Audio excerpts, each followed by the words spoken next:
All right, so that's that. Now, we're going to be talking about pain and inflammation tonight. One of the things I hope to get across, and if I don't, please remind me, is we're going to talk about pain and inflammation. Some pain and inflammation is very healthy and it's part of healing, and some pain and inflammation tears the body down. And so it's knowing when you're getting close to crossing the line, that's when you need to do something. So we're going to talk about that. We're going to talk about some of the symptoms, why the body does some of the things it does, and some things you can do to help the body get healthier and to help calm down inflammation and pain. We're also going to talk about some of the things a lot of us, through no fault of our own, are doing that's making pain and inflammation worse, and it doesn't have to be that way. So a lot of us feel worse than we need to, and a lot of what's driving that is the foods we eat and the way we eat, or the way we cook them. So we're going to address that a little bit too. So, when something harmful or irritating affects part of our body, there's a biological response that tries to remove it. And we're talking about if you get an infection or if you get a splinter. That's a foreign body. It gets red, it can get a little infected, it hurts, and that's a real healthy healing response. That's how the body's healing. Symptoms of inflammation, especially acute inflammation, show the body's working to heal itself. So just like with a fever, sometimes when we have a fever, we take Tylenol or aspirin when it's 99 degrees. We shouldn't do that. The body's trying to get our temperature up to close to 101, and then our immune system is fully activated. So usually it'll go up, stay up, it's working, and then your fever goes down. Sometimes it goes up to 102 and 3, then you need to do something. But the same thing happens with inflammation and pain. At the beginning, if it's acute, that's the body healing or trying to heal. And if you start taking your ibuprofen or your Tylenol, that can cause problems because it takes longer to heal, because the body isn't able to do what it's trying to do. So we should keep in mind that inflammation can either help us heal and rebuild or tear things down. I like this picture. It shows all the different stages of inflammation, either leading to healing or damage. Inflammation is a protective attempt to remove the injurious stimuli and initiate the healing process. You twist your knee, you want it to get inflamed, and you want it, well, you don't want it to. It's healthy for it to get inflamed, and it's healthy for it to hurt, because if neither of those happened, if you didn't have a decreased mobility and it didn't hurt when you were putting pressure on it, you would keep using it and injure it further. So that's very helpful.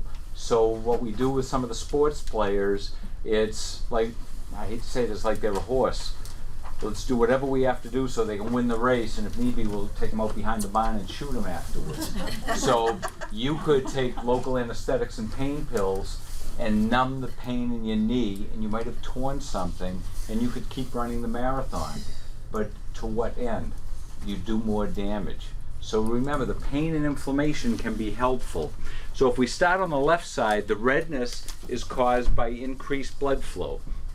And that brings in a lot more blood and oxygen and nutrients, which the body needs to heal the cells. The swelling's caused by the blood vessels start getting a little leaky, and so fluid flows out of them into the tissue. And that can be healthy because with all that fluid, it also brings white blood cells and a lot of the cells from our immune system to go in there and start gobbling up whatever's there that's bad. It also brings enzymes, and we'll talk about that a little further on. And those enzymes are proteolytic enzymes. They go in there and start breaking up all the metabolic waste that's there. When there's injured tissue, we generate a lot of metabolic waste. And if that doesn't clear out, it causes more inflammation, which eventually can turn into chronic inflammation, which then is damaging. So the swelling, even though it hampers our movement or it might hurt, is very healthy because it's bringing in a lot of the building blocks and the things we need for the body to heal the area. There's heat, again, that's from the increased blood flow. That can help kill bacteria. It also is very soothing. We all know on a heating pad it's very, very helpful. If sometimes we have an injury, the heat feels good. Pain is caused by inflammatory chemicals that the body releases. And we'll go into some of the names of them. It's not that important, but I have a slide in your handout, and we'll be talking about it, showing how the non-steroidals, ibuprofen and aspirin, where in the chemical pathway they work to block pain.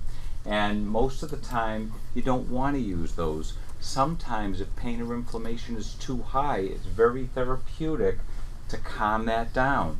And this will show where in the schematic of the body it works.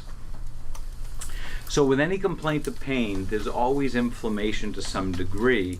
While inflammation serves a purpose, it can always sometimes can get out of control. And out of control, a chronic inflammation can only damage tissue. There's no benefit to that. Now, if you look at this slide, and you have it, you can read it at home, but chronic inflammation, we have acute, which is healthy, and then it goes on, and after a certain amount of time, it goes into overdrive and becomes chronic. That's detrimental. So if we look at the slide, and I'll try to stay out of your way. If I start standing in front of you, just yell or throw something at me. I'll try to block you people from that side so we'll be even.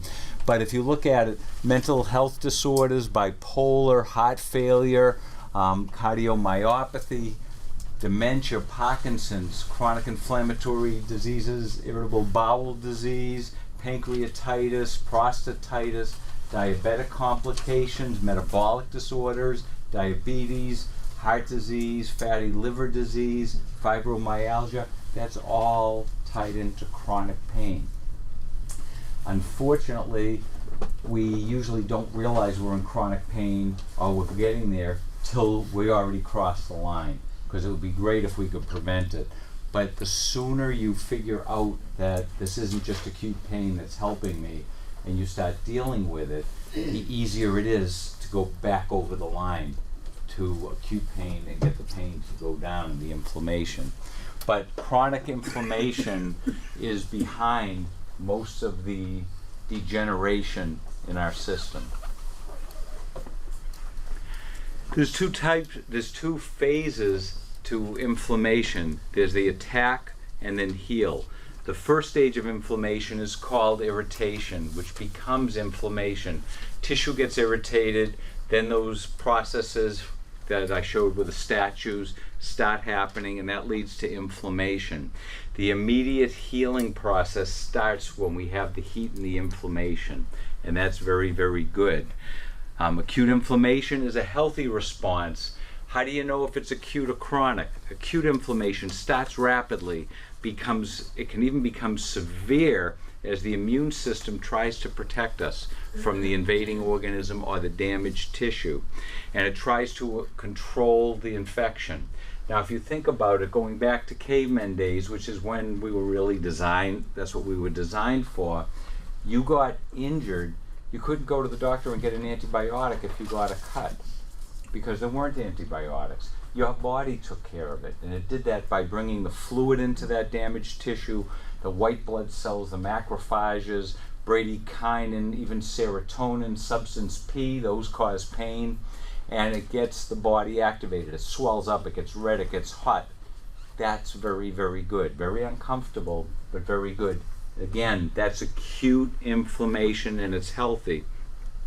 Chronic inflammation or long-term inflammation is very unhealthy, can last for months or years, and it causes degeneration and death of tissue, and it leads towards cancer, rheumatoid arthritis, periodontitis, not the person who takes care of it, and it'll bring you to them, and even something that isn't deadly, but hay fever and allergies. That's a chronic inflammation. Not if you touched poison ivy and had an acute, starts, comes real fast and goes away. But if it's chronic, someone suffering from allergies all the time, that's a low-level chronic inflammation that eventually is going to do damage. Inflammation is any condition with an itis, I-T-I-S at the end. Pancreatitis, prostatitis, bronchitis. Usually it's acute, but if it's happening longer and longer, you're damaging tissue. Our infections, wounds, and any damage to tissue would never heal without inflammation. So it's very, very life-saving up to a point. So we don't want to be living on anti-inflammatories.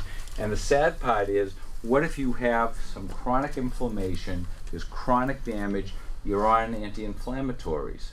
That helps your knee or your shoulder. But what happens if you injure yourself? You've shut down a lot of the acute inflammation too. So you don't want to just live on those things. Sometimes it's benefit risk and you might need it, but you want to take the lowest dose that you need, and you want to do whatever you can to support the body so you'll allow inflammation to occur when you need it for acute inflammation. Make sense? Okay. So I put this in your handouts just to try to help break down how do you know acute or chronic inflammation. In red are the real big things. It goes into the types of cells that are involved, but that's getting a little technical. If you want to read about that, great. Acute is a harmful bacteria or injury to tissue. It starts right away, it's short-lived, and you get better. It resolves. If it doesn't resolve, you cross the line into chronic. Chronic is a non-pathogen. It's not that an organism got in there. It's something going on that the body can't deal with. Now, it might not be able to deal with it because it's not able to. It might not, usually it's because we haven't given it what it needs to heal. We're out of balance. It usually lasts for several months to years, and the outcome is degeneration of tissue, and real severe chronic inflammation causes damage to organs that we need, and death can occur. That's going way to the extreme, and none of us are hopefully going to go anywhere near that line. But you really want to stay out of chronic inflammation as much as you can. Inflammation has benefits, and pain has benefits too. It's really the body waving a big flag warning us, something's wrong, help me. Just like if you eat something and the food is spoiled, you get nauseous and vomit or have diarrhea. So the last thing you want to do with food poisoning at the beginning is take Imodium. You want to allow the body to get rid of that rotten food. And so if you get chronic diarrhea, then you do something. But at the beginning, you don't want to suppress it. The body's trying to do something. Same thing, same red flag. Inflammation and pain. Something's wrong, do something. Please help me. Not, let me shut that down. I'll take enough Motrin and the pain will go away. You have to figure out why you're having the pain. With inflammation, chemicals from the body's white blood cells are released into the blood, and this is helping to protect the body from an invading organism. Some of the chemicals that cause the leak of the fluid is, and I mentioned it, the bradykinin, the substance P that helps trigger pain. The blood vessels start, the cells open up and blood leaks out. So when you get a black and blue mark, one that's a damage to capillaries, but having that blood come out of the blood vessels is very healthy because it helps heal the tissue and protect the tissue. Now the NSAIDs block the prostaglandin, substance P, serotonin, histamine, and we'll talk about that I think in 2 or 3 slides.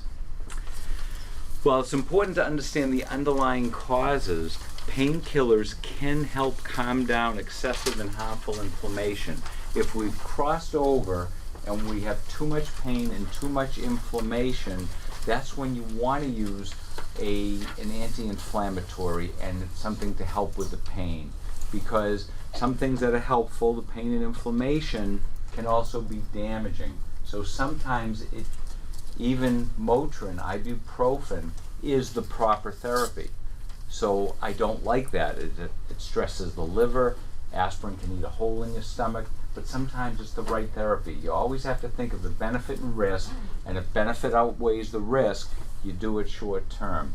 I'm going to be talking about there are some wonderful natural anti-inflammatories and things for pain that don't have the side effects of acetaminophen or ibuprofen. So we'll be talking about those tonight too. Pain and inflammation can result whenever there's an imbalance in the body. And we do a lot of it to ourselves. Digestion and detox, if there's an imbalance there, if your digestive system, the gut isn't working well, that's pro-inflammation. Poor blood sugar control, when blood sugar goes up and down, insulin is highly inflammatory in the body. It's very healthy in the right amounts, but if it goes into excess, it fuels inflammation. Too many oxidants versus antioxidants. And I have a couple of slides on that. What's the difference between the two? If you have too many oxidants, those are free radicals. They damage tissue. So if there's too many of them, you're getting damaged all the time. Probably 20 years ago, Time magazine had their cover showed, they were talking about cholesterol and statins 20 years ago. And it showed a heart, human heart, with flames coming out of it and the fire within. I don't know if any of you remember seeing that. The medical profession sort of, you know, we have statins, we don't have to worry about anything.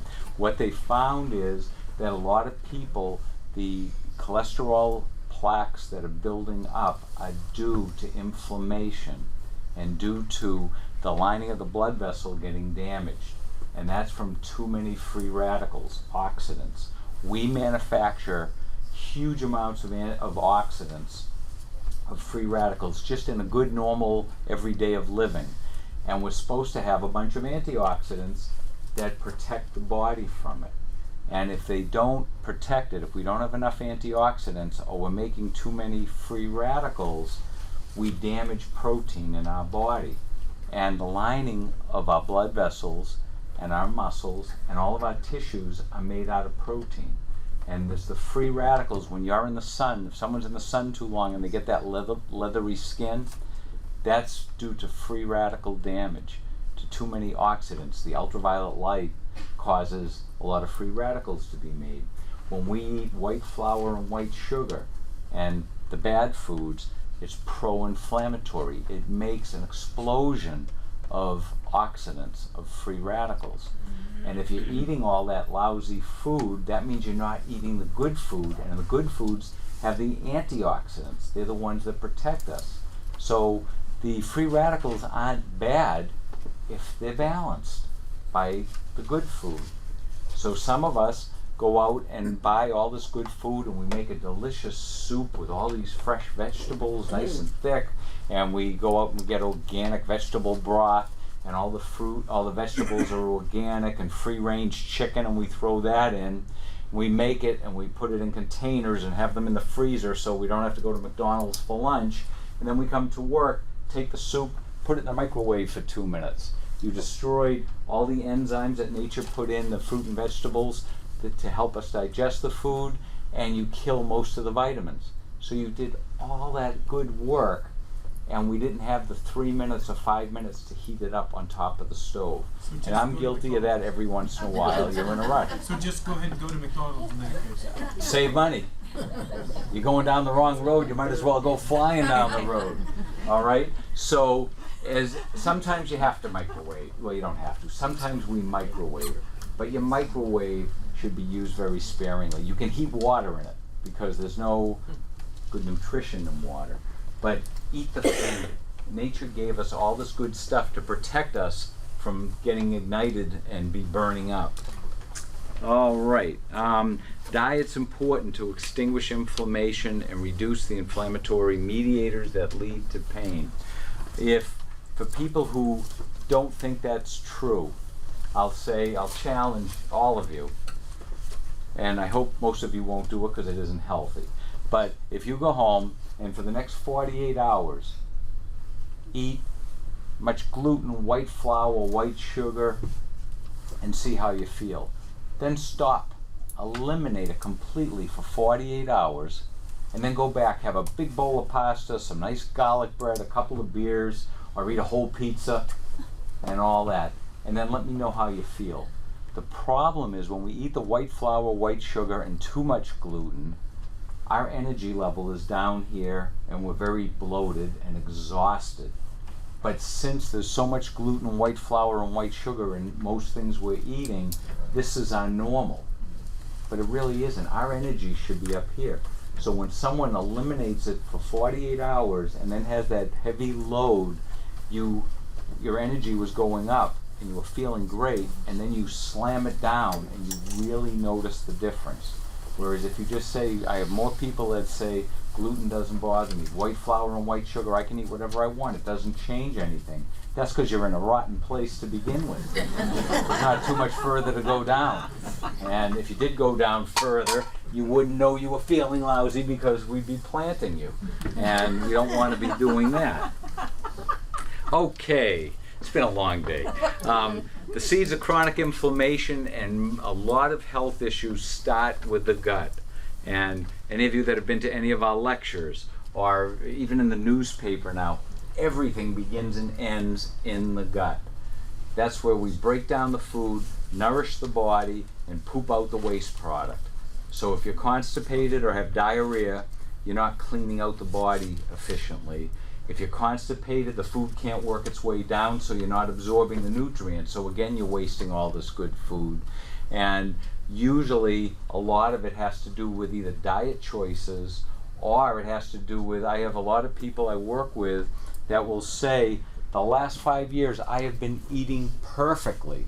How come I have IBS? And so then we start talking, well, how were you from college to 50?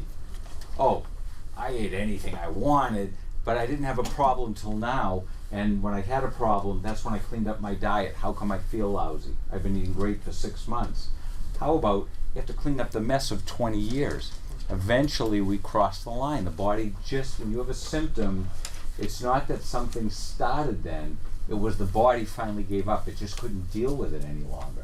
So the problem, I always talk to people, what was going on before the symptoms started? Because that's where the imbalance is, whatever we're talking about. So if you have intestinal bloating, I said I was going to block you for a while. Diarrhea, constipation, gas, pain, heartburn, acid reflux, and food sensitivities and allergies, that's probably what? Some of this is 60-70% of the population. That's coming from the gut. And until you get the digestive system working, nothing's going to work. You're not going to be able to get healthier because you can't nourish and you can't take out the garbage. And so, digestive system, we talk about it all the time. We'll go with acid reflux. First thing they usually do is put you on Zantac, and you take it twice a day. Or now they're using Prilosec. And so you take something that's supposed to last 24 hours. It works for a while, then you still have reflux. So they tell you to take Zantac in between. So now you're suppressing the acid even further. That works for a while, and then it starts coming out again. So they say, well, take some Tums in between, the Zantac in between the Prilosec. That should be telling you, I was suppressing something, and it's getting worse. Not that you got used to the drugs. It was the underlying problem. Now those drugs aren't strong enough to suppress it. We eat, we chew up the food, goes into the stomach, mixes with acid. When it's mixed well, it goes into the intestines and starts moving in a timely manner, disassembly plant through the intestines. Different times, different enzymes get dropped in. Nature was very smart. We're back to cavemen again, which we're going to keep going back to because that's where it all started. Nature didn't want to make our enzymes active because they dissolve, a lot of them digest protein. So what would happen? We eat, and the body gets ready to drop the enzymes into the intestines because it knows the food's coming, we're eating. And it's a timely manner, and it'll get down there. And so the food bolus is there, the enzymes drop in, and they digest, we'll say, the protein. What happens if you're all set to eat and a lion comes by? If the enzymes drop in and you're running for 20 minutes away from the lion, those enzymes need something to break down. The only thing in the intestines at that point is the intestines, and it would start digesting the intestines. So what nature did was she made them almost active. It needs a certain pH, a certain acidity in the food to activate them. So if that happens, you don't have a problem where you're digesting yourself. So now we're taking the acid blockers and we block a lot of the acid, and so the enzymes don't get fully activated. So one, you didn't have the acid working on the food as well as it should be, and then when it gets into the intestines, the enzymes don't work as well. So what happens? You get bloated and the gas smells. That's the food rotting or fermenting instead of digesting. So also the brain says, I didn't get the nutrients I needed. I didn't get the blood sugar I needed out of that food. So even if your stomach's out to here because you're full, you haven't digested it well, so the brain says, I'm hungry. So you start grazing, even though, and we've all experienced that. How many people eat when they're full? Because you feel hungry. And that's because the brain isn't getting the signal that it got the nutrients it needed. And so you wind up eating a lot more calories to get the nutrients in to fuel the body. So digestion, very, very important. Also another interesting thing with the Prilosec and all that, since the body isn't digesting well, if the food rots, the body gives you diarrhea. But if it doesn't rot, the body slows down the elimination, makes you constipated because it wants to leave the food there longer to try to extract more nutrients out of it. And so the Prilosec and Zantac, very good short term if you have the beginning of an ulcer, but it's not the answer. Food sensitivities and allergies to food. As the gut gets out of balance, you have bigger openings and you start absorbing things that weren't supposed to be absorbed. That causes the immune system to do its job. A foreign invader came in. It might be a piece of chicken that's supposed to be 2 molecules big when it gets absorbed, and it's 6 molecules. That's a foreign substance. Your immune system goes into overdrive to protect you. And now you start reacting to different foods. And then the body can't eliminate these things, so it comes out through the skin. So eczema, psoriasis, acne, that's all based, Chinese have been saying it for 2,000 years, from the digestive system. Any questions on that? So gut is very, very important. While we're talking gut, digestion's a mess, so what do? You start craving different foods. You want the sub, you want pizza, you want pasta, you want the simple foods, the white flour foods. You crave sugar because blood sugar's dropping. That just feeds the imbalance even further, and you spin more out of control. And those foods are very inflammatory. So you have a chart, somebody asked a question beforehand, what are good foods to eat for inflammation and what are bad foods? You want to, it's going to be sort of backwards, these things increase inflammation in the body. So you want to decrease these in your diet, and you want to increase the ones on the right. On the right is right, it's good. Omega-3s, a lower cholesterol diet, low glycemic index foods, fiber, arginine, fish and nuts. You should be drinking moderate amounts of alcohol. Don't drink too much alcohol. If you don't drink, you don't have to start drinking to get inflammation down. And physical activity. You want to cut down smoking. That just loads the body with toxins, which are very inflammatory. Excess alcohol, even excess exercise. Exercise is life-saving. Exercise is very healthy. Too much exercise tears the body down, causes inflammation, generates so many free radicals that the body can't deal with it, which causes more damage. So you need to, even a good thing, too much of a good thing, it can become a bad thing. Also, trans fats, saturated fats, white flour, white sugar, pro-inflammatory. Anyone with arthritis, have them cut out the bad foods and then dump them back in, and they won't believe how much pain they feel and how much better they felt when they took it out. Yes? Yeah, is there a list? Somebody should get a list exactly what trans fatty acids foods are and saturated fatty acids. I just don't know what specific foods they are. That's a category. If you go online, you can get reams of it. But the main thing, The trans fatty acids, that's all the man-made fats. Most prepared foods have the bad fats. The hydrogenated fats, they're trans fatty acids. So you want to eat, if you eat real food, you don't have to worry about the left side. If you eat processed food, you're living in that. Now, just a simple example, we all know too much beef is very bad for us, right? Even beef is bad for you. It's loaded with saturated, unhealthy fat. And that's what makes it taste so good, we thought. So the farmers or the ranchers fatten up the steers right at the end to make the meat more tender.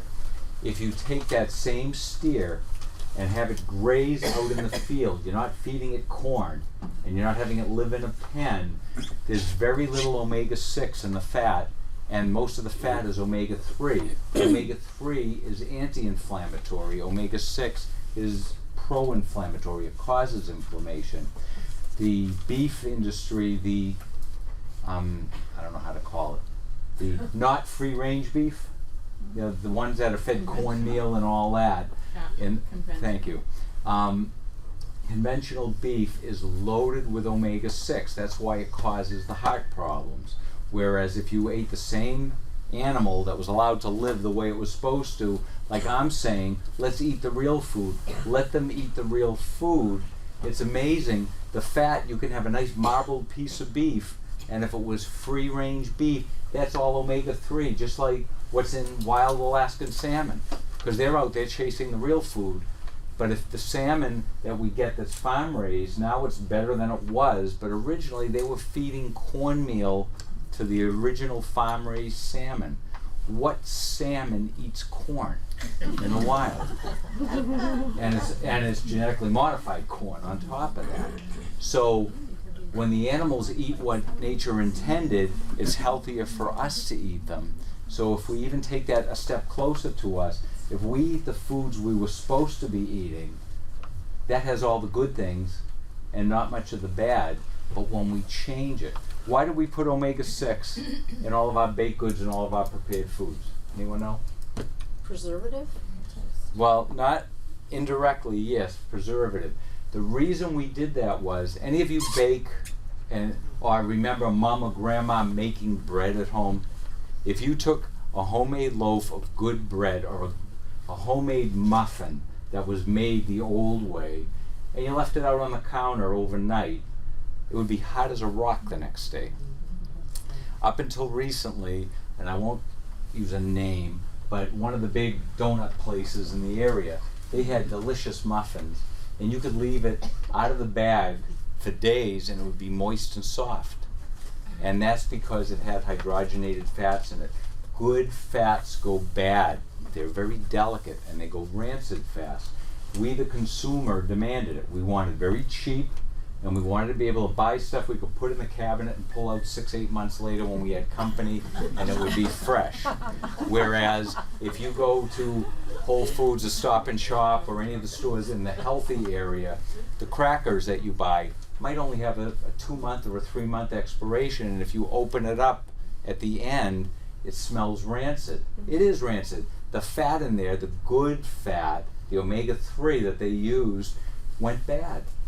So we wanted, buy a Triscuit and you can, 2 years from now, or saltines probably 10 years, they're going to be crisp and delicious. If you think of Crisco, that's the king or the queen of hydrogenated fat. That is pretty gross. It makes some good. I remember when I was a kid, some of the cookies you needed to use Crisco, and we ate them. But there's better ways to do it now. But if you we did an experiment with some kids in school, some elementary school kids. We had them walk around on the floor on their hands, with their hands. So the floor is any floor is disgusting, right? Then we had them each take their hand and put hand imprints on top of new jars of Crisco. We opened it up and they put their hand in. We covered it and waited a month. Opened it up, nothing grew.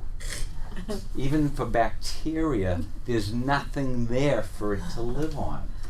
Whereas if you take grandma's old-fashioned bread or muffins or cookies and you left it out for a few days out of the refrigerator, there'd be mold growing on it. Because even the mold knows something nutritious there, let's eat it. So, Mitch, there's the difference, good fat, bad fat. Another way to tell for the most part, good fats, even if you stick them in the refrigerator, coconut oil is an exception, won't congeal and get solid. Whereas a bad fat, as it gets a little cooler, turns to lard. And Crisco at 100 degrees is solid. And so that should tell us something. Okay? Margarine. Margarine should be outlawed. It's the worst fat in the world. Well, Crisco's the worst. Next to the worst. We should be using butter. Butter has cholesterol. Cholesterol got a bad name, so butter and eggs were on the do not eat list. Unless you're eating huge amounts of butter, margarine is killing you. So eat butter, it tastes better. And how much butter do you eat? You shouldn't be putting it an inch thick on your toast, on your white bread toast. You know, there's better things to eat. So everything in moderation. And you know, when you think about it, it's funny, but it's pretty sad what we're doing to ourselves because we know better. You know, what tastes better than homemade multi-grain bread? Or how many people go out to eat and you finally, you know, you're on vacation, you find a restaurant, you order a sandwich, and it comes on inch-thick bread, and you pick up half the sandwich and it weighs 3 pounds. That bread is so dense and heavy, and it's delicious, and it holds you for 4 or 5 hours. Whereas back home, you make a sandwich, half hour later you're hungry. There's more nutrients in the real grains. Why don't we do that? It costs more to buy, and you can't buy the big loaf because by the time you eat it all, it's going to be stale because it goes bad. Whereas if it's made with the bad fats, you know, Wonder Bread, you know, that's good for what? Forever, almost. And so, you know, we just have to think, how about buying smaller amounts and shopping a little more often? We should buy all of our food like we buy our perishables. You should buy enough for a week. And it should be gone by the end of the week. But if it isn't, and it's going bad, you deserve to throw it out. Go shopping and buy more and buy less. You know, buy more often. Because you want real food. Okay, there's a few natural alternatives to the non-steroidal anti-inflammatories, the NSAIDs, to go along with a good anti-inflammatory diet and lifestyle. Yes? I wanted to squeeze in a question before you move. Sure. Column 2, that seems to be suggesting that moderate alcohol intake will reduce inflammation. It's written wrong. As opposed to excessive alcohol. Oh, that's you so want to bad cut it news. down. Okay? But, you know, and then we go into studies. We'll digress a little. How many remember coffee causes heart attacks and high blood pressure? Don't drink coffee, drink decaf. So we all went over here and drank decaf. But the way we decaffeinate it is with a carcinogen that's going to cause cancer. You're better off having high blood pressure and not cancer. So drink coffee. Don't drink more than 4 ounces. A little cup of coffee every day. Don't have any more than that. It's bad for you. Now the study is, if you drink coffee, for guys, 4 to 6 cups a day, lower chance of heart problems, longer life, decreased prostate inflammation. You might be up all night, but everything in moderation. If you're going to drink coffee, I drink coffee, I love coffee. I have a couple cups a day, but now I'm buying, it's a little more expensive, I'm buying organic coffee because maybe the coffee isn't the best thing in the world for me, but I don't want to have all the chemicals in it, in addition to the stimulation from the caffeine if that's not good for you. So everything in moderation. And you can do some bad things once in a while if you're doing a lot of good things. Do I never eat white bread?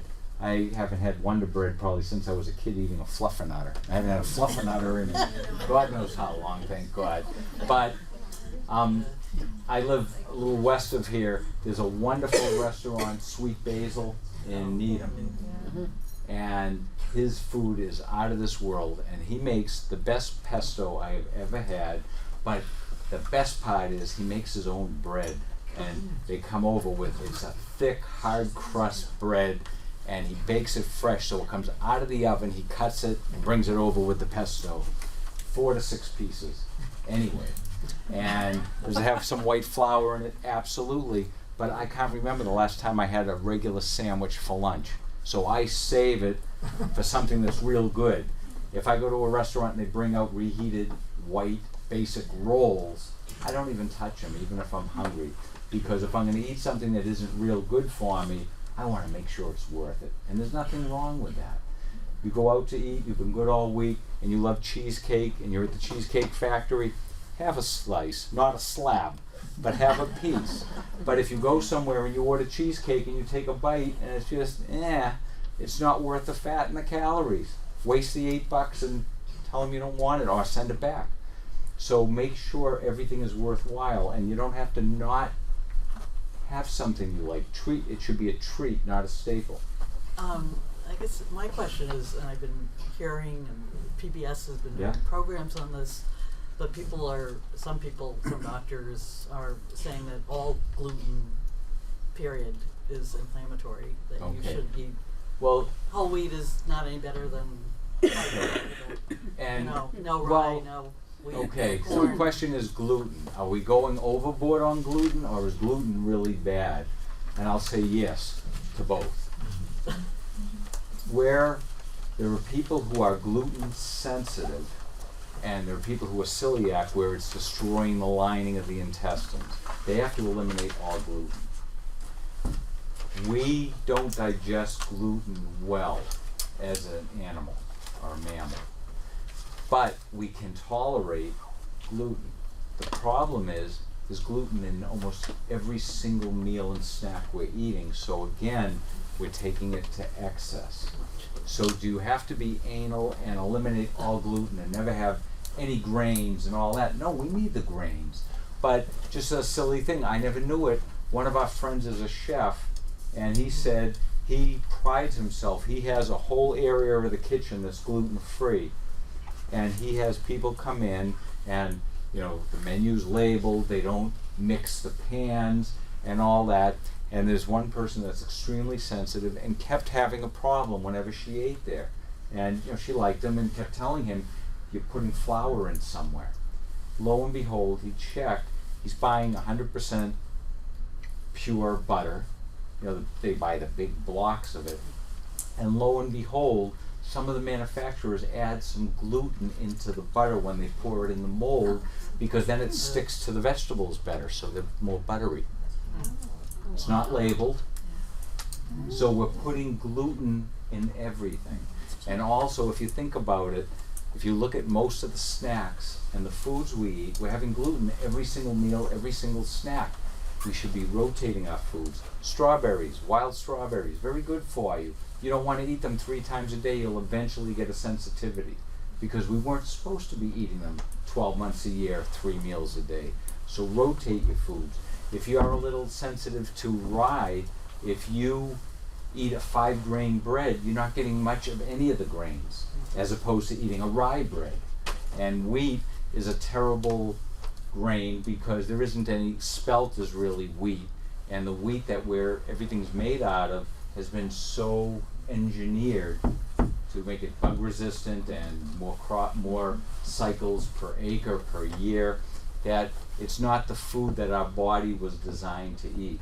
And so, no, I don't think most people need to eliminate gluten. And again, moderation, we're going to the extreme.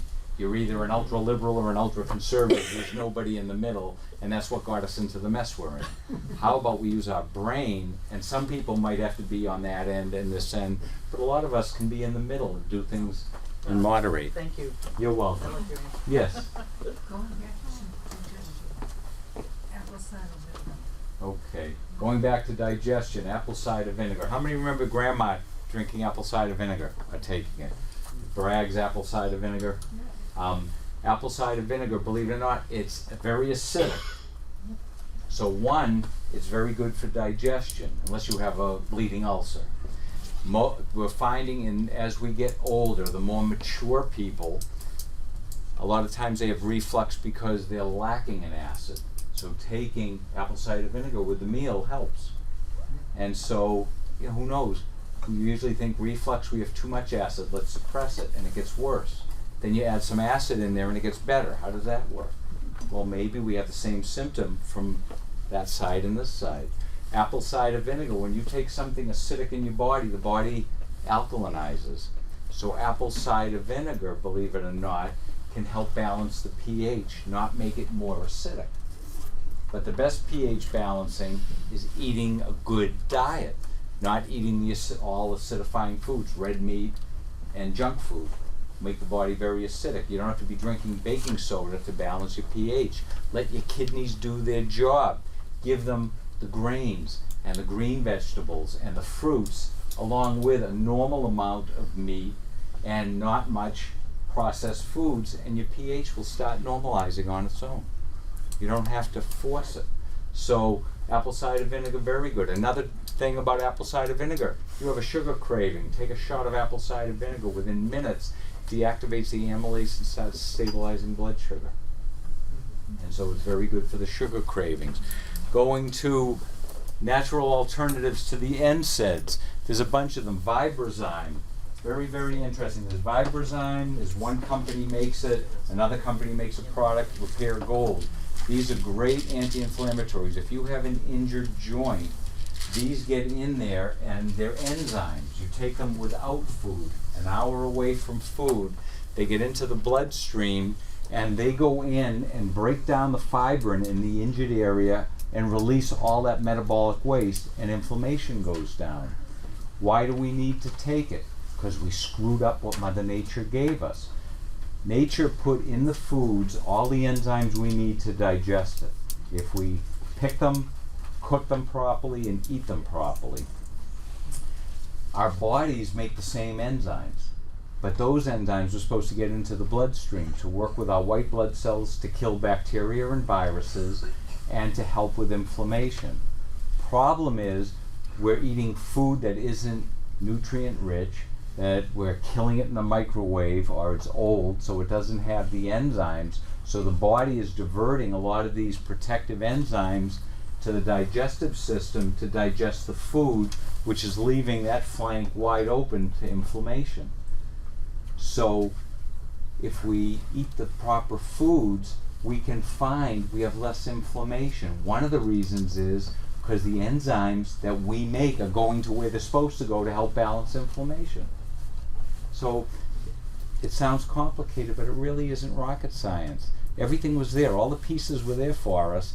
And I use this story all the time. I talk to an elementary school class about how important digestion is, and exercise, and computers and iPads are great, but not too much of them, and all that, and what we're supposed to be doing. And this little third grader at the end said, "You know what it sounds like to me, Dr. Gary? It sounds like we got the best machine in the world and we spend our whole life seeing if we can break it." How bright, that's another Einstein. You know, hopefully in another 30 years he'll run for president and then everything will be straightened out, because he gets it, what you're supposed to do. Okay, so that's the enzymes. Anyone heard of Boswellia? It's an Ayurvedic herb. It's an old, goes way, way, way back. Very good, easy on the stomach, anti-inflammatory.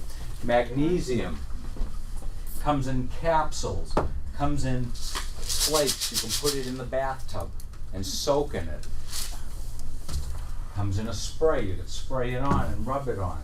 Magnesium helps with pain and inflammation. One of the ways it does it, every muscle in our body, there's a calcium-magnesium pump. Calcium goes in and the muscle contracts. Magnesium goes in, forces calcium out, and it relaxes. When you have an injury, the muscles tense up. If you don't have enough magnesium, they get tighter and tighter, and if you think about it, it's pulling on the injured joint, which makes it even worse. By getting the magnesium back in, it relaxes it. It also relaxes the mind. There's a product called Calm. Yeah. Great product, but it's great marketing, because you're supposed to heat it up some water, put it in the water, make a hot tea, blow on it, and sip it slowly. What does that do? It makes you slow down, and it gets the magnesium in. So it's not one thing. If you don't do things right and you have a lousy lifestyle and you take magnesium, you're still going to be in trouble. You have to do the lifestyle changes, the diet changes, and then you can take supplements to help. So it's a combination of things. Yes? Do you think magnesium's absorbed better by one route versus another? Like I've heard it's absorbed better through the skin. Well, if it's a well-formulated magnesium and your digestive system's working, magnesium is very well absorbed. It depends upon the type of magnesium too. Magnesium citrate. Anyone colonoscopy, you drink the bottle of magnesium citrate and everything below your eyeballs comes out. It's not absorbed well. It stays in the gut. It draws fluid in. So you get very little systemic absorption. Good for the gut if you're constipated. Magnesium glycinate, orotate, glycinate, orotate, aspartate, malleate, thank you. Those are well absorbed. A little stays in the gut and a lot gets into the system. If you have restless leg or a Charlie horse, if you take an absorbable magnesium by mouth, it'll help. But if you spray it on and rub it in, you get it right into that spasm muscle immediately. You don't have to wait for it to go through the miles of tubes to get some of it there. You're concentrating it in that area. The downside of it is, some people find it stings a little as it's going through. Magnesium's a big molecule. It doesn't hurt. It's just we love things to feel wonderful. And if something's a little irritating, think about it. It's irritating, going to increase blood flow, bring oxygen in, bring nutrients in. That's helpful. So the topical is very, very good. One of the topicals say wash it off after 20 minutes. You don't have to wash it off. The reason for that is the vehicle makes your leg shiny. So the women wearing a skirt, you rub it on this leg because this leg's bothering you, and 4 hours later someone says, what's the matter with your leg? That one's shiny and that one isn't. They don't say that on the label. They say wash it off after 20 minutes. So everyone thinks, oh, I can't leave it on. It would be dangerous. But absorption, we have a product, mag chloride in drops. Tastes disgusting because it's not salty, but it tastes salty because it's a mineral. That gets absorbed sublingually. That's the best absorption. So there's all different ways, and the right way for you might not be the right way for the next person. Curcumin.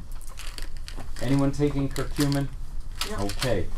This is going to be the next probiotic and omega-3. They all laughed at probiotics a waste of time. Now doctors are writing prescriptions and it's advertised. Omega-3, fish oil is a waste of time. Now there's prescription fish oil, which isn't as good as the stuff you can buy for less money without a prescription. Curcumin is wonderful. The National Institute of Health started a study on curcumin, on inflammation. And I personally am a little bit skeptical, so I really think they started this to prove it doesn't work so they can get people not to use it. And the study went so well that they've expanded it and they have multiple studies going. So they endorsed the right formulation is excellent for inflammation. They also found that it helps protect against certain cancers, and they think it might even help as part of the treatment for certain cancers. So curcumin, very, very important. Out in the East, and even in the Mediterranean area, they use turmeric and curcumin every single meal. It's one of the spices. They use a little bit all the time, and it helps prevent problems. We always wait till something's wrong, then what natural product can I use in large amounts to get back to health? So again, we're better off cooking with it and eating it. Now the important thing, I put out these two, is on the back, whenever you buy anything, they have I call it the fun facts, the information. There's a process, BCM-95. There's only one company that makes that, and they license it to other companies. That's highly absorbable curcumin. You get phenomenal blood levels. On the 500 milligrams, it's generally 1 capsule a day. Some people take one twice a day at first. If you take a regular curcumin capsule, you would have to take 8, 10, 12 capsules a day to get half the blood level. And so it's cheaper to buy the bottle of the other, but it winds up costing you a lot more in the long run. Now some companies add black pepper into it, to turmeric or curcumin, and they add black pepper, and that gives you better absorption. Nowhere near the BCM-95, but there's a few studies out now saying, yes, you get better blood levels of curcumin, but the active ingredients you're getting less, because it blocks some of the absorption of the active ingredients. What Yes. does the BCM stand for? I have no idea. Okay. It has to do with, if you look it up online, they'll tell you it's words this long, the type of process. And so they just, instead of calling it and having to spend half a paragraph, they abbreviate it. Is it similar to curcuma sorb? Okay, Or is it different? curcuma sorb, the next best one is a process by a company called Mariva, and they license it to companies. The Mariva I like because it's 1 to 6 a day, so you can really titrate the dose to what you need. For people who don't want to play around with the dose or want the most anti-inflammatory action now, I like the BCM 95. You can take 1 a day and you're covered. But those two are the top shelf. Okay? White willow bark. Yes. So when you buy turmeric, Yeah. the guy version of turmeric with the black pepper, you would say that is not as good. That's better than just getting turmeric in capsule form or the powder, with the spice. So with the black pepper is better. Without the black pepper, you're getting very little absorption. So that's one step up, but the other two are way up here. Okay? Yes? I'm sorry, I was in the other room, and I was in the other room, I didn't hear you start on the Curcumax, which is the one you're recommending? It'll say on the back, under the facts, BCM 95 is the process. And if anyone misses anything, we'll be here afterwards and we can one-on-one go through it. Yes? Just one really quick question. For all of these anti-inflammatories, do they deal like with specific inflammation like arthritis, or is it more systemic inflammation, or? Okay, good question. They deal with inflammation in the body. If you twist your knee, curcumin can help. If it's due to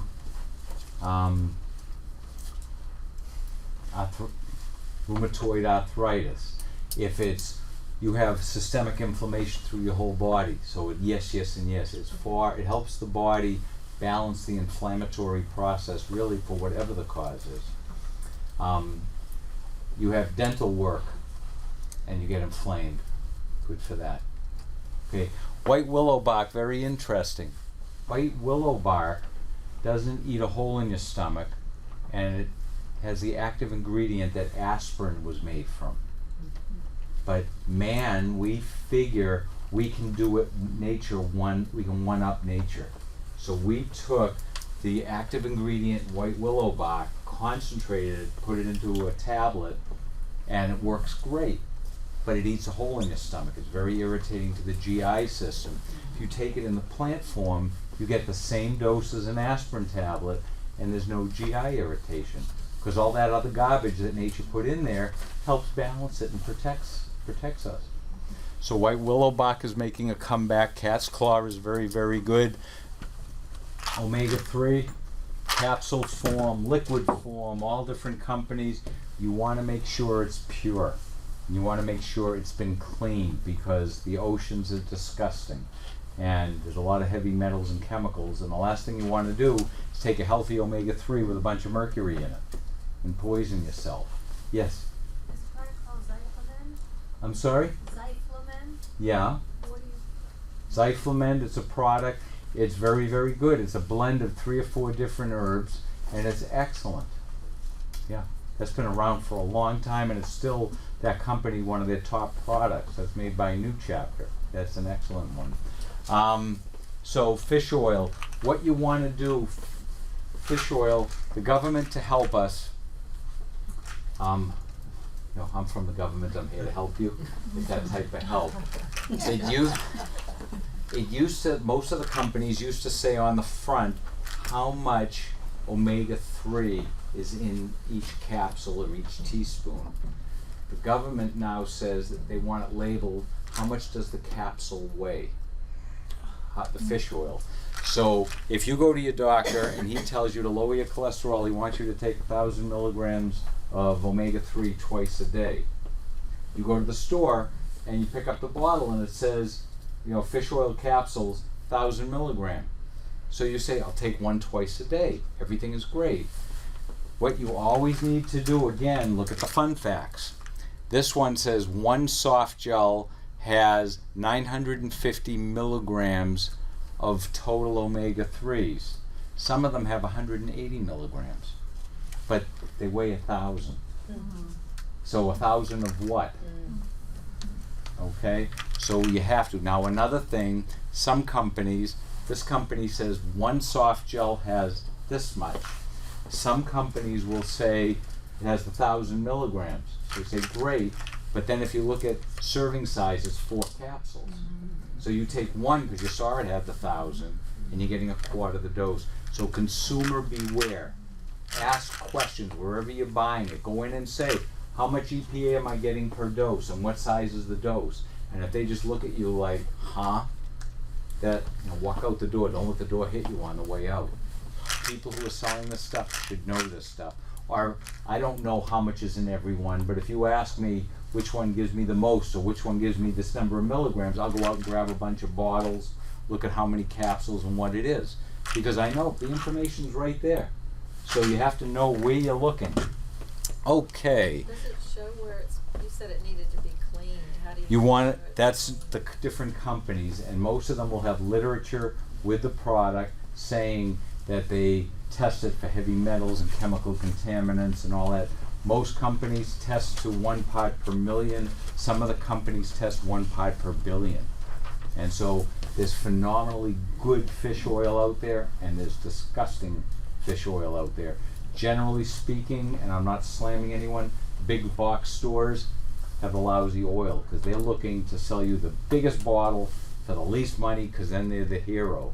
And it costs money to get it clean and make it pure, and to do the testing to certify that it is. And so it doesn't have to be ridiculously expensive, but it can't be ridiculous. If it's fish oil is ridiculously cheap, you're better off not taking fish oil, even though it's important for you. Yes? Is fish oil hard on the digestion? Is fish oil hard on the digestion? I'll say no, but yes.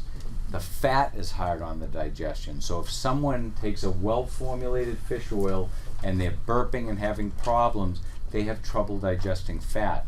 So again, that's the red flag. I need help with the other fats too. So you can do something. Some people, if you put them in the freezer and take them cold, you don't burp.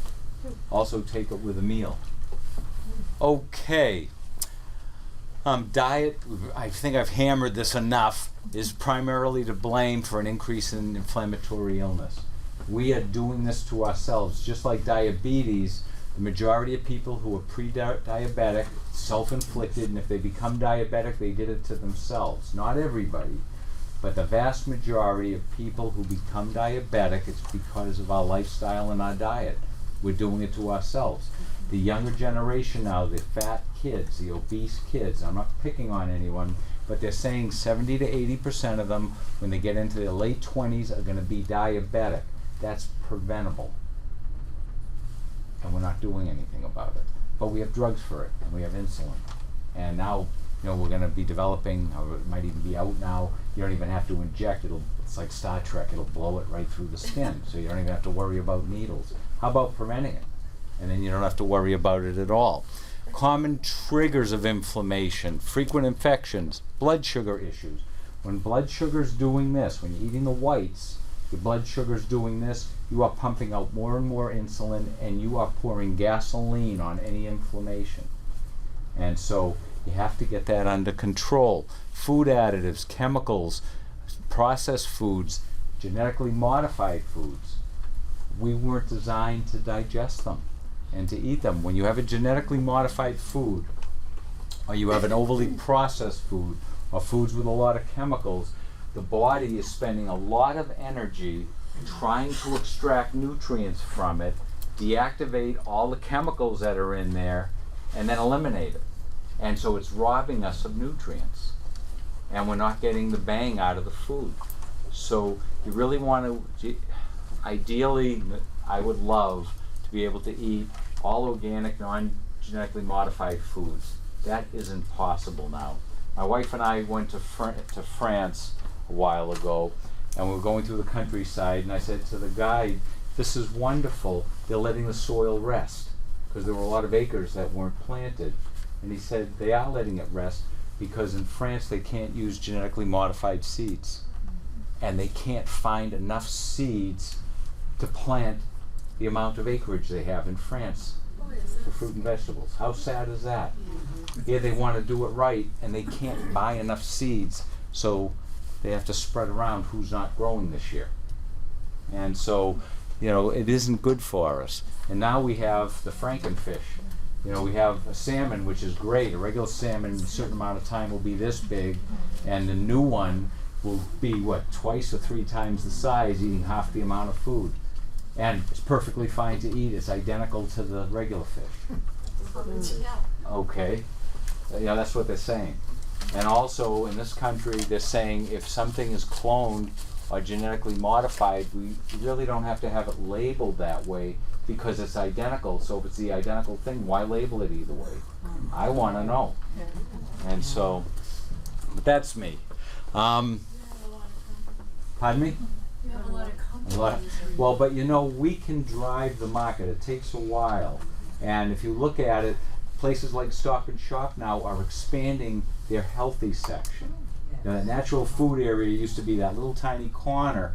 Now they got, I know the one near me, they got rid of the florist shop and expanded it. And the flower shop probably makes a lot more money, but the consumers are looking for it. Stop and Shop, you could sometimes find organic apples at what, $5.99 a pound. Now they have a whole organic section and the price is more than the regular, but not that much more a lot of the time. And that's because you're driving it. The consumer eventually, if you stop buying things and going somewhere where they sell what you want, if there's enough of us doing it, other stores and businesses will pick up on it. Okay, this is something to help you.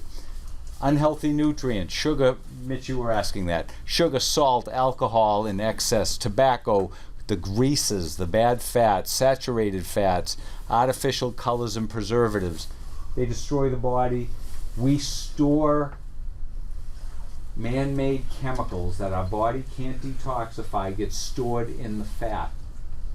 And so a lot of people are exercising, eating well, and getting fatter. A lot of people, if they're overweight, when they do a detox and they go on a diet, they feel terrible because the body melts the fat and it releases all these toxins too fast that are buried there.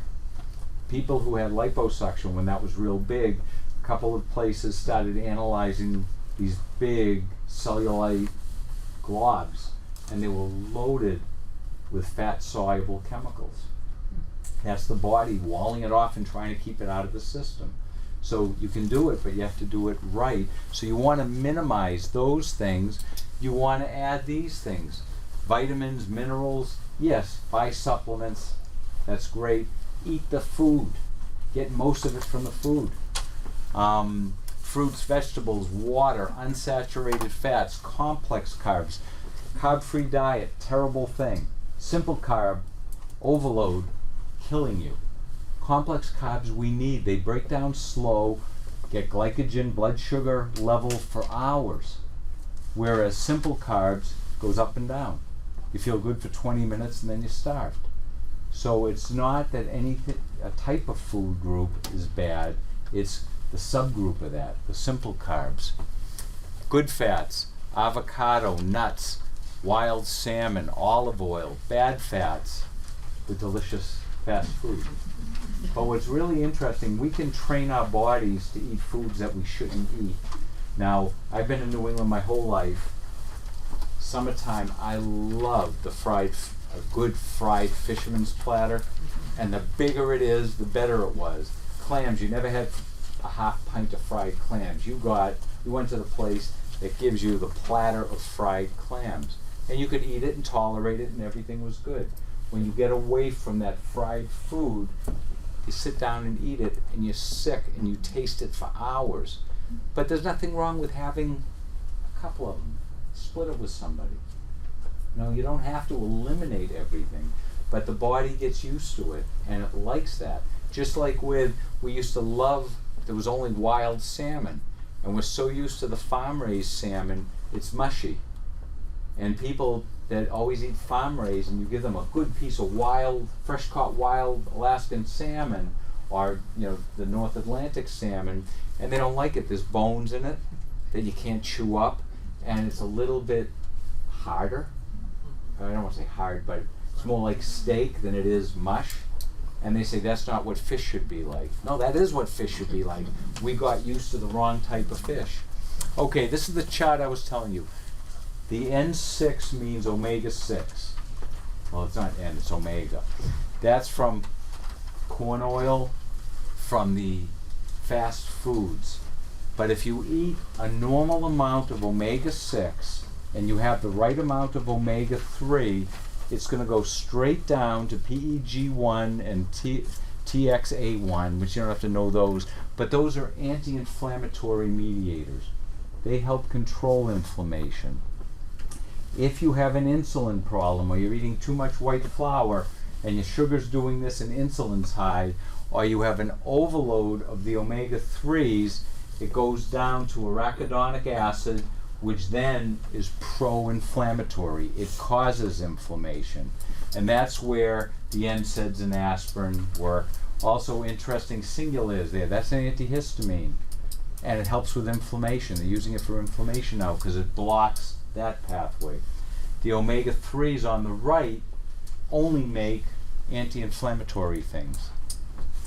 So it's not that omega-6s are bad. We need them. They're part of the cell membranes that allow us to get nutrients into the cells. Without omega-6s, we'd be dead. The interesting thing is we should have a balance of omega-6 to omega-3 of 3 parts omega-6, 1 part omega-3. That's a healthy balance. In our age, in our society, we're at 15 to 30 to 1 omega-6 to omega-3. Instead of 3 to 1, those of us that are eating a relatively good diet, we're around 15 to 1. And the people who are eating the standard American diet are over 30 to 1. So is it any wonder why inflammation is so huge and why the body can't get under control? High glycemic versus low glycemic foods. Glycemic index is how a food affects our blood sugar, how fast it makes it go up and down. You want a steady blood sugar all day. You'll have more energy, less food cravings, your metabolic rate goes up. Chips, biscuits, ice cream, dates, potatoes, processed foods have a high glycemic index. Within an hour, that's what your blood sugar level is, and insulin shoots up. So if you are eating those foods all the time, your insulin is very high. And I said earlier, insulin is a pro-inflammatory chemical in the body. If you eat basmati rice, vegetables, lentils, whole grain pasta, whole grain bread, oats and oranges, your blood sugar maintains much longer and you don't get that big spike. High glycemic diet is inflammatory. Simple carbs, again, white sugar, white flour, low protein. If you eat good proteins, omega-3s and complex carbs, that has a low glycemic index and it holds you better. Any questions on that? Yeah, watermelon, things like, yeah, Okay, even potatoes. okay, watermelon, believe it or not, makes your blood sugar go up and down. Okay, but fruit has sugar too. But does that now? So if you have a choice of having some watermelon or some potato or processed food or Wonder Bread, eat a whole watermelon. It's much better for you. There's nutrients there. So some things are higher glycemic index, but it doesn't mean they're bad. But if you're living on them, it's terrible. But like root vegetables, like Root beets and excellent. yeah, but they have a lot of sugar. They have a lot of sugar, but they have all that fiber in them, and so that releases the sugar slowly, so you get the level over time. Okay, so it doesn't spike here. If you have a bowl of oatmeal, throw some blueberries in it and a small handful of nuts. You'll be full for hours because the nuts, the blueberries give you the sugar right away, and they're good for you and they taste great.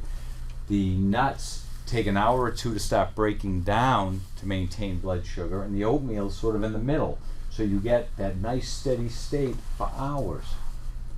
And so it's almost like wine pairing. It's putting the foods together. So it's not that it's definitely bad for you. It's if you eat it by itself, it's bad for you, or it's not good for you. Yes? Do you give credence to the science of food combining. I've read a bit about that, about not eating meats with carbs and things like that because it changes the how do I feel about eating meats with carbs and eating this food with that food and not eating? Fruit too close to anything else.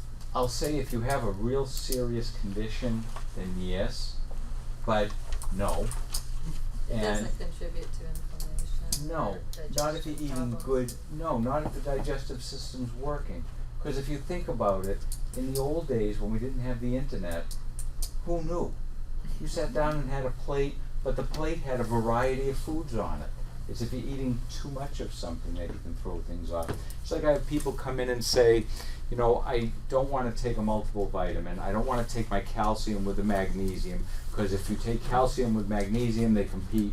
And if you take vitamin D with this, it competes. And if you take zinc with that, it competes. So I have to space it all out. Every hour I'm taking a different pill. And so, you know, I look at the research and all that, and yes, maybe if you take calcium and magnesium together, you get a little less of both. But if you think about it, go back to Mother Nature. What food has one nutrient in it only? Nature put them together, and we ate them. The monkeys are eating them, and they're healthy. And so, there's more important things to worry about, I think, than, geez, I ate my meat, so now I have to wait 20 minutes to have this with it. And so I don't think so. Okay? Now, that doesn't mean nobody should have to space things out or not eat them together, depending upon your condition. But if things are working right, the body's wonderful. It'll use what it needs and take care of it. Okay, diet, most important thing for preventing and helping with inflammation. Eat raw rather than cooked. You don't want to overcook something. Lean proteins, complex carbs, omega-3, fresh foods. Eat the real stuff instead of the processed stuff. We need to eliminate toxins in our body. Our liver is our main organ. When we eat things, it gets absorbed and the blood goes right to the liver to be detoxified, to get out organisms that got absorbed and toxins. Problem is, the food has so much in it, and we're breathing in so many things. Our liver is working overtime, and that's where fatty liver comes in. Most of the toxins, the man-made stuff, is fat soluble, and if the liver can't get rid of it during phase 1, phase 2 detoxing, which is when we're getting a good night's sleep and we're in REM sleep, and we have a huge sleep problem in this country, in the world, but I'll talk about this country, we're not detoxing well. So the liver stores it, and when it has too much fatty stuff that it's storing, it brings in fat into the liver, and we get a fatty liver. And now, mainstream, we're seeing it used to just be an odd person. Now that's very common. So it's, gee, for your age, that's normal. Don't worry about it. We'll keep an eye on it. It isn't normal. You have a bunch of toxins starting to accumulate in your liver, and we need to do things to help support the body to detox. One of the best things in the world is food. And I keep going back to food. And I could be 300 pounds. I love to cook and I love to eat. So it's food within reason. But the cruciferous vegetables, the broccoli, the Brussels sprouts, cauliflower, they're very good at helping the liver with phase 1, phase 2 detoxing. That's one of the reasons they're so healthy for us. So you want to eat foods that support digestion, that support detoxing. There's always a way to do it. Milk thistle, dandelion, artichoke, very tonic for the liver. It doesn't force a detox. It allows the body to work at the best speed it can. There's herbal tinctures, Dandicomp and Hepatocomp. Homeopathically, there's support for the liver. There's detox drops, support the liver and the lymphatic system. There's all different ways to do it. These are all supportive. They don't force a detox, and it's very, very good. Some women get migraines right around their period. That's the liver being overloaded, a menstrual migraine. By doing liver support, usually that helps clear it up. Women who break out right before their period or ovulation, The body's trying to get rid of the extra estrogen or progesterone. The liver's overloaded, comes out through the skin and feeds the bacteria on the skin, and you get pimples. You clean up the digestive tract and do some liver support, and that usually clears up. So we have all these signals. That's an inflammatory process. So supporting the liver, very, very important. Digestive support, multi-strain probiotic. Some of them go a few billion up to 200 billion. You don't need sometimes you need mega doses, but in general it's like grass seed. You're overseeding the lawn. You need some every day. You don't need huge amounts if you're healthy. So some of them are higher doses, some are lower doses. SBO, soil-based organisms. Years ago we pulled the food out of the ground, wiped it off and ate it. There were organisms, there were bugs on it, little microscopic ones. They were healthy. Now the soil's contaminated. We use contaminated water to water it, so we irradiate it, so we're not getting the billions of soil-based organisms our gut needs. Very important. You want to always look, it should be a multi-strain, have 10, 12, 14 different strains, and at least a few billion in there. So there's all different ones there. Talked about that. For our blood sugar regulation, people who are having their blood sugar or insulin going up and down, insulin resistance, you don't have to wait till you need to be put on insulin or on glucophage. There's things you can do. You can look at the ingredients in this. It's a multiple vitamin, and it has a lot of the nutrients the body needs for stabilizing blood sugar and absorbing it. How many like cinnamon?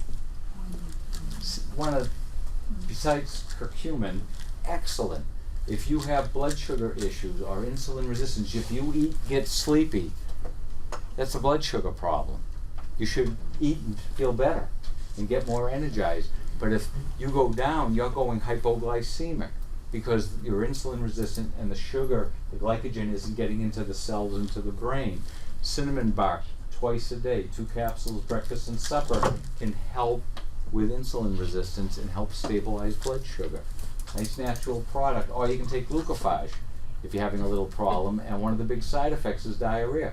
And when you have diarrhea, the pill doesn't get fully absorbed. It goes through the body faster, so they give you more of it because you're not absorbing it as well. So we'll take it 4 times a day instead of once a day.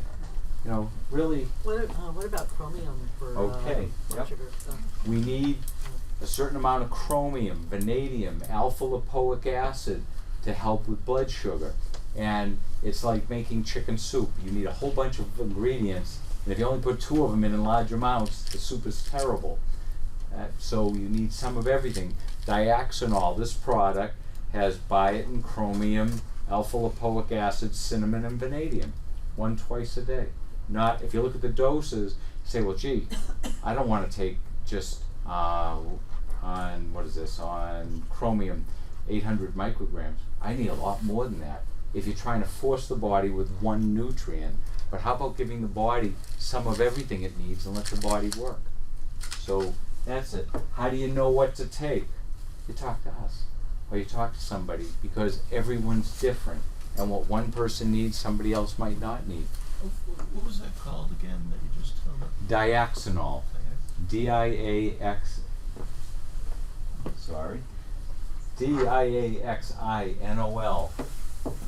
So if you start getting the body in balance, does everyone need liver support today? No. Does everyone need digestive support? No. They might. Digestive enzymes.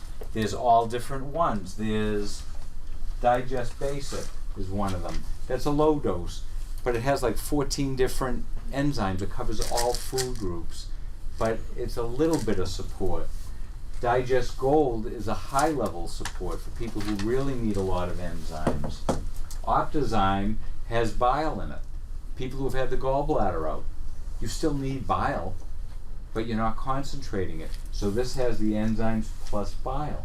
So some people might take this, and if they're not making enough bile, they say it really didn't help. They take something with some bile in it. That's wonderful. It's not rocket science. It's just you got what the body was looking for, and the body's working better. So we have toxins in and toxins out. If you are eating some food that's a little dirty or generating free radicals, but the body can deal with it, you're in good shape. The balance is even. And that's what you want. When there's more toxins in the body and fewer are going out because the liver is congested, or you're eating more than you're eating the wrong stuff and the body can't take care of it, the toxic burden increases, you generate more free radicals, and you get sick. It feeds inflammation, and pain level goes up. So it's really a simple equation. Bad stuff coming in, if it all goes out, it's a wash, and you're fine. Pain. You can start this cycle and go in any direction. If you're not sleeping well, you're more anxious, and you're not cleaning, so you're more toxic, which lowers your mood. If your mood is down, you're usually not doing as much activity. If you're not as active, energy's off. What if you're not sleeping well? You have bad energy, which affects your sleep. And it goes around, so you can go either way. So it doesn't really matter what was first, the chicken or the egg. You have to break this cycle, or you're never going to get rid of pain. Anyone use an infrared sauna? Okay. It used to be, that was what they did out in California where all the West Coast nuts were, and it was one of these la la la things. Now they've proven it really works. Saunas are great, but the problem with a sauna is you have to really get the heat way up to heat up the body, to increase the blood flow, to cause the sweating, to get the sweat out. And saunas are great. They now have come out with, they're called far infrared saunas. It has infrared generators in there also, so it's a much lower heat. The infrared penetrates deeper into the tissue, so it heats you up from within out, so you sweat faster. It gives you the effect of exercise. It gets the heart rate up, the blood flow up. It helps you detox. Usually your perspiration really has an odor, not a body odor, but it has a different odor than when you just sweat, because a lot of the impurities are coming out of the body. And there's some lousy companies and some good companies. I wound up buying one, and it was great. It comes in like 8 pieces. It has clips on the side, and I wound up carrying each piece in myself because I couldn't wait for my son to come over to help. And the only time I had a problem was getting the top piece on, because I have to hold it over my head and walk into the room. But it's idiot-proof setting it up, and it's wonderful. It really is. That's a great way to detox. It also makes you sit for 20 minutes or a half hour and relax. And that's just as therapeutic as the infrared sauna. We don't do that. And the other thing is, a lot of people started bringing their phones in or their iPads. Heat is terrible for the battery on your $500 iPad, so they tell you you can bring it in, but it's going to destroy the battery, which is a great thing. So then you leave it outside. So I saw online one company has made something that you stick on the outside to hold your iPad so you can see everything. So you spent a couple of $1,000s on this, and you're not getting the maximum benefit. But that's excellent. When we sleep, we rest, rebuild, and reduce cortisol. Cortisol is important. Fight or flight. Cortisol is very inflammatory. When cortisol is high, you don't digest food well. You don't repair. When you don't get a good night's sleep, just a normal breakdown of a normal day, you don't repair it, so you're one step behind the next day. If you have a sleeping problem and you're not getting anywhere from 5 to 7 hours of good REM sleep a day, you're priming your body for pain, inflammation, and disease. So we need to get sleep. And sleep isn't, I'm going to take 3 Benadryl and knock myself out. Then you're not aggravated because you're not up pacing, but you're not getting any REM sleep. So it didn't do you any good as far as the body goes. So remember, rest, rebuild, and reduce cortisol. So we talked about boswellia, magnesium, the omegas. That's the best direction. That food and lifestyle bring you on the road to pain relief and to decrease inflammation. And I really don't care. You have severe osteoarthritis. If you clean up your diet, get a good night's sleep, a happy lifestyle, good relationships, and take time for yourself, your pain level will go down. because if you don't do those things, pain level definitely goes up. So it's one of the few gimmies, except taxes will go up and we'll all die eventually. But if you do the wrong things, you're going to get sick, and if you do the right things, you can feel better. That's 100%. Nutrition, whole foods, eliminate toxins, sleep, sunshine, activity, relationships. Bad relationships are one of the most toxic things for the body. It's worse than some of the man-made chemicals, because that gets into your subconscious, and it's 24 hours a day, not just when you're exposed to the person. So you have to have good relationships. Don't go out and dump somebody or kill somebody, but work on the relationships. And if you can't change it, learn how to deal with the stress so it doesn't tear you down as much. There's a program we launched it through the Academy of Integrative Medicine a few years, I think 2 years ago, called the Fresh Start Program. And I just wanted to throw that out. It's a great It's a great program because it's a 6-month-long program, and it works. We meet twice a month, 15-minute meeting and a half-hour meeting. It makes you a person accountable, because every meeting we have a project for the next meeting. They're very easy, and it's at your own speed. It includes the first month supplements, but it talks about healthy eating, low glycemic food, lifestyle changes. And so it's a different program for every single person, because every single person needs something different. A lot of people can do it on their own with some guidance, but some people need to be held accountable, and some people need to be told, these are the 10 things we have to learn how to do. And so, again, there's a procedure for everyone, and there isn't one that's right for everyone. So that's available. First you keep track of what you're eating. Not so I can say you had 2 pieces of cheesecake this week. There's no judgment, but it's more if all of a sudden you're eating the bad foods, that'll let me know to say, how are you feeling? And you're probably going to say, you know what, my arthritis is worse, or my prostate's bothering me. And we can tie it into the food a lot of times, so you can see a cause and effect. And most of us, if we see that cause and effect, like eliminating gluten and white flour and white sugar, then eating it and feeling lousy, then all of a sudden the light bulb goes on, that makes me feel lousy. But we've been eating it for 10 years and we never thought of that, because it was all the time.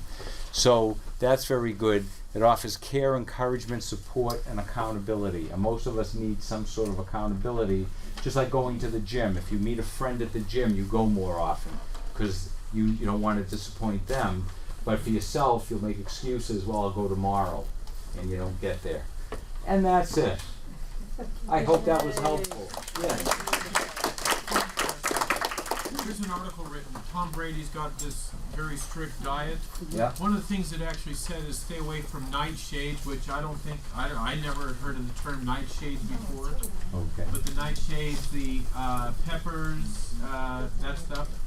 He said they're not anti-inflammatory; they're rather inflammatory. Now, reason why I bring it up is there benefit to an inflammatory? By the way, talk about that. Some people don't digest or process nightshades well, and it can really cause digestive problems and bad inflammation. Other people can eat, like apples, eat tomatoes, 4 or 5 a day. Have a tomato salad. Eat a, in the summer, the buffalo mozzarella cheese, some fresh basil and tomatoes, and you can make a meal out of that. Other people have a little and they feel terrible. Tom Brady probably has an issue with nightshades. So all those type of food, tomatoes, peppers, and so there's eggplant. Why do they call them nightshades? I honestly don't know. I do. Yes. Actually, they're all part of the deadly nightshade family. That makes sense. And so okay. That's why, like, a lot of times their leaves are poisonous. You have to check, but they're just all in that same family. Thank you very much. So that's that. Just like someone who has celiac disease has to eliminate 100% of gluten, but do you? No. But that makes them very sick, and it doesn't affect you. So it's more. My mentor, Dr. Hins, he's passed on, but he was a brilliant man. And And we always asked him as he was getting older, please write some books so more people can share in this information. And he said he would never write a book. And he said the reason being is he wanted to train a bunch of us to get the information out. He said because you can have 10 people with a digestive disorder or an inflammatory disorder, and all 10 of them might have somewhat the similar protocol, but all different protocols. And if you write a book, you see them all the time. I cured adrenal fatigue by doing this. I cured fibromyalgia with this. It might work for 10 people and not the next 30 because we're all different. So he might have a nightshade issue. Someone else might say, if I don't eat tomatoes and the nightshades, I feel lousy. Because, should you eliminate all nightshades? No. Should you eat tomatoes? I call them the cellophane tomatoes, the ones in the middle of the winter that come in those plastic tins. You're better off chewing on concrete, I think it tastes better. I don't eat that many tomatoes in the winter. We were meant to eat food seasonally when they're in season. We shouldn't be eating strawberries now. Strawberries don't grow in North America, in this part of the country, in the middle of the winter. But then again, springtime, I gorge like a bear with the blueberries. I gorge myself because the season's so short. Now I'm eating a lot more of the root vegetables. That's what we should be eating. And this season, it's amazing. The weather's been so good that a lot of the greens, the hardy greens, the kale and that type of stuff, the farmers are still harvesting them because they haven't frozen solid yet. So, everything in moderation, but try to rotate foods. Yes? Is this approach good for like all types of pain, like nerve pain? Yeah. As well? Because any type of pain, there's inflammation in there. Now, the inflammation is with the nerve. There's some things you can do. The omega-3s are very good for the nerve pain because the lining, the myelin sheath is made of omega-3, and we don't have enough in our diet. So that can be helpful. There's a product called, somewhere here, Neuropain. It's a homeopathic that helps normalize the firing of the nerve in a lot of people. So that can be helpful. But anti-inflammatory protocols or lifestyle is good for any type of inflammation and any type of pain because they're all from the same thing. They're just different tissues that are affected. What was the name of that? This one is Neuro, pain, P-A-I-N. Very good for nerve pain. Yes? How do you feel about the book Wheat Belly by Dr. Davies? He talks a lot about the toxins and all the problems with wheat. I think that book is excellent, along with the pH Miracle is excellent, but I don't go along with everything the pH Miracle says. It talks about what you can take to force your pH. And there was a book on cancer that talked about if in a petri dish, if you have that medium in there is alkaline, cancer cells can't grow, and if it's acidic, they flourish. So we had people taking baking soda because they have cancer, they want to push their pH up to 8 or 9 so cancer can't grow. That can help the cancer cells, but the body needs a pH part of the day a little below 7 and part of the day a little above. So what you're doing is if you push it way up high for too long, you eliminate a lot of metabolic processes and you're going to cause all sorts of other problems. Same thing, if you're eating wrong and you're too acidic, the body has to be a little alkaline for some of the functions. And if you don't let it swing to the alkaline for 12 hours, you're dead in the water, or you will be. Sounds like a So Wheat Belly, very good book. Be anal about it? No. But we shouldn't be eating wheat because it isn't wheat. Or we should be eating wheat, but you can't find it. You can find spelt, which is really the original ancient wheat. And so Wheat Belly, if you eat too much wheat, you get sick. If you eat too much carbs, anyone that is blowing up, a lot of people are bikini, they're good for the bikini from here down and here up, but right here they have the spare tire. That's a blood sugar problem, which is an inflammatory issue. So it's all tied together. There's no one problem. So I guess one of the things besides everything we talked about as a take home is that if you have good digestion, good lifestyle, reasonable diet, and good relationships, whatever, it's almost like snake oil. It's going to help everything because the body is able to deal with a lot more. It's not that it's a wonder cure, it's what we need. You wouldn't add water to your gas tank to save money on fuel. Why? Because then you have to buy a $30,000 car. You can't buy a new body. Give it the right fuel. Kerosene or diesel fuel runs an engine, and gasoline does. But would you put diesel fuel in a regular car and put regular gas in a diesel? No, because you'll ruin it. So why put the wrong fuel in your system and expect it to work? And you give it the right fuel, right octane, the car runs better and gets better mileage. It's not a surprise. Okay, thank you. And if anyone has other questions, we'll meet you upstairs. Thank you so much. Hi, so I'm an alcoholic's mom. Yes. And she's been texting me like crazy.